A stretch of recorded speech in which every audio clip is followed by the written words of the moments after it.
Hi guys, तर आम्ही आता बाहेर आलो आहे कुठे मोमोज खाण्यासाठी आणि आमची फर्स्ट नाही सेकंड ब्लॉग आहे आमच्या दोघींचा सोबत. तर ही वैष्णवी स्वामी VNP ब्लॉग. आम्हाला पाणीपुरी खूप आवडते, ती मागे दिसते तुम्हाला. पण माझी इथे असं सुद्धा दिसते. आम्ही इथं नाही खाल्ली, आम्ही तिकडे खाल्ली थंडवाले. छान होती, मस्त होती. आता मोमोज खायला आलोय आणि डाएटला घोडा बॅक कॅमेरा नाही आहे. बॅक कॅमेरा नाही आहे. डाएटला घोडा लावलाय, पण स्ट्रिक्ट डाएट सुरू होणार आहे कधीपासून?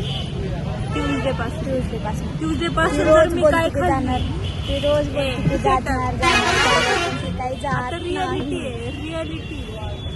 मी एका महिन्यात ऍटलिस्ट तरी 3 किलो कमी करून टाकणार माझ्या 16 सोमवारापर्यंत. आता 61 वजन बघू. तर 58 57 तरी. तिने हा ब्लॉग केला ना, तिच्या ब्लॉगमध्ये तिने बोलली की तिचं वजन 56 होईल. हे घ्या, हे आले आमचे momos. See how it delicious looks. हां, खाऊ द्या आम्हाला. तर मग आम्ही खातो आणि मग नंतर भेटतो नाही, काय करतो आपण, आणि नंतर टाइम भेटला तर भेटतो.